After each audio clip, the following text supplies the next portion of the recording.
আজকে সারাদিন কাজ করতে করতে দিনটা চলে গেল, আমি বুঝতেই পারলাম না। গুড মর্নিং বন্ধুরা, তোমরা সবাই কেমন আছো? আশা করি ভালো আছো। আমি তো খুব ভালো আছি। আর তো শুরু করলাম রান্না থেকে। তো রান্নাবাড়া আমার কমপ্লিট হয়ে গেছে। তো বরকে খেতে দিলাম, যেহেতু বর আমার কাজ যাবে।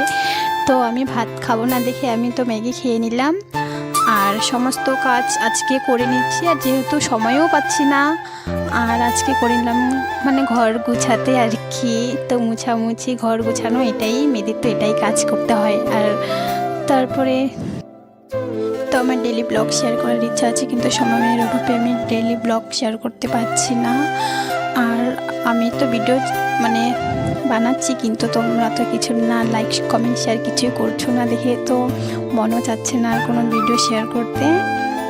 তোমরা এইভাবে আমাকে সাপোর্ট করো, নাহলে আমি আবার ভালো ভালো ভিডিও দিতে পারবো, তোমাদের সাথে শেয়ার করতে পারবো।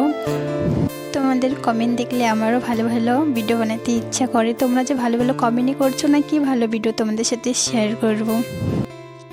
বিয়ের আগে মার সাথে হালকা রাগারাগি হলে মনে হয় যে তোমাদের বাড়ি আর আসবোই না। আর এখন এক সপ্তাহ থাকলে মনে হয় যে বাড়ি যাব। সব মেয়েদের কি জীবন কি একই বলো? যে এক সপ্তাহ মানে বাবা মাকে না দেখলে কীরকম মনটা ছটফট করে।